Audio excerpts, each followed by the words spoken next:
nanti baru kita memahami konsepnya atau mungkin apa langkah-langkah yang bisa kita kerjakan ya untuk memperbaiki atau menciptakan good life itu. Ya, langkah pertamanya ya adalah ya stop gitu kan. Jadi kalau mau good life atau mau dapat good life itu ya langkah pertama jadi beri makanan kepada hati kita atau jiwa kita atau ruh kita ya.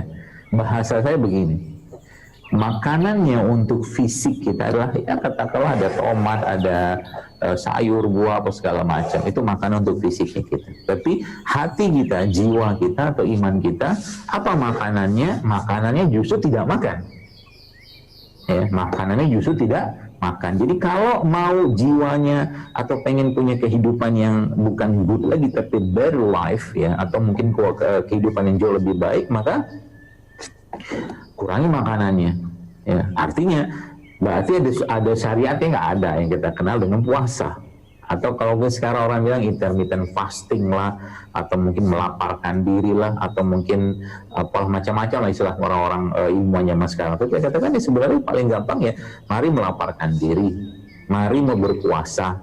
Itulah salah satu cara untuk menjaga keseimbangan atau menjaga atau mendapatkan sel-sel yang jauh lebih baik ya, seperti itu.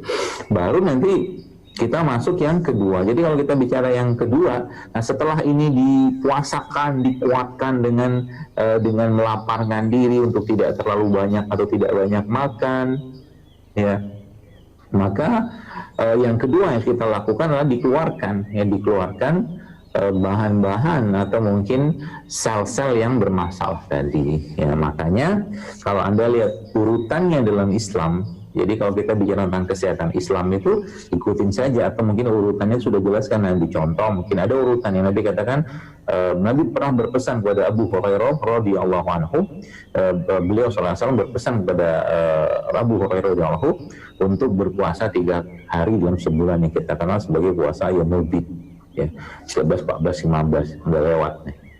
Kemudian setelah itu Nabi menjelaskan dalam hadis yang lain, ya. Hadis yang hasan seingat saya, bahwa Nabi menjelaskan bahwa berbekam pada tanggal 17, pada tanggal 19 atau pada tanggal 21-nya itu akan menyembuhkan penyakit. Jadi ada urutannya teman-teman sekalian. Jadi setelah berpuasa dibersihkan ya, di stop gitu kan, dikeluarkan di sana. Dikeluarkan itu maksudnya apa yang dikeluarkan? Ya, dikeluarkan dalam proses pembekaman itu yang memang bukan darah sebenarnya, tapi cairan interstisial ya. Yang berasal dari kapiler-kapiler yang tersebar paling banyak dalam tubuh kita. Jadi Masya Allah kalau kita membahas tentang bekam itu memang luar biasa canggihnya. Jadi itu mengeluarkan sel-sel atau mungkin kalau mungkin bahasa di kita itu causative pathological substance ya, atau CPS. Substansi-substansi yang menjadi pemicu penyakit, termasuk salah satunya radikal bebas tadi. Itu dikeluarkan. Jadi yang tadi sudah kacau beliau itu dibuang dengan cara berbekam.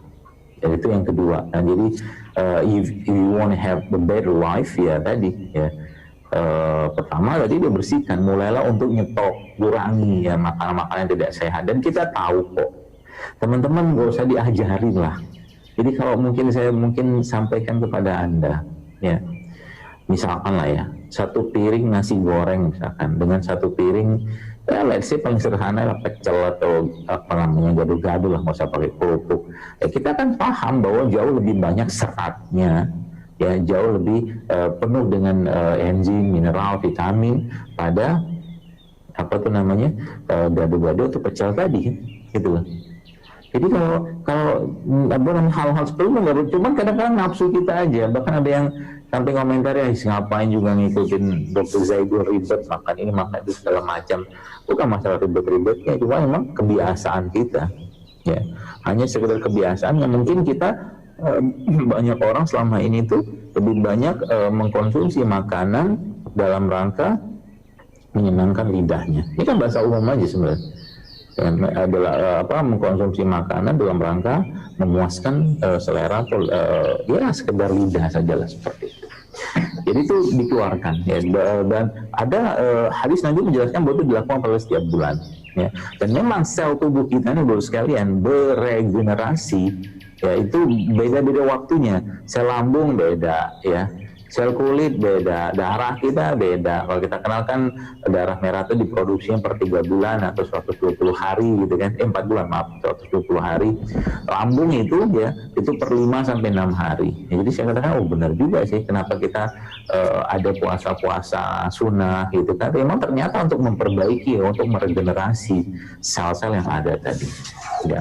Itu yang poin yang kedua. Nah, baru kita masuk poin yang ketiga.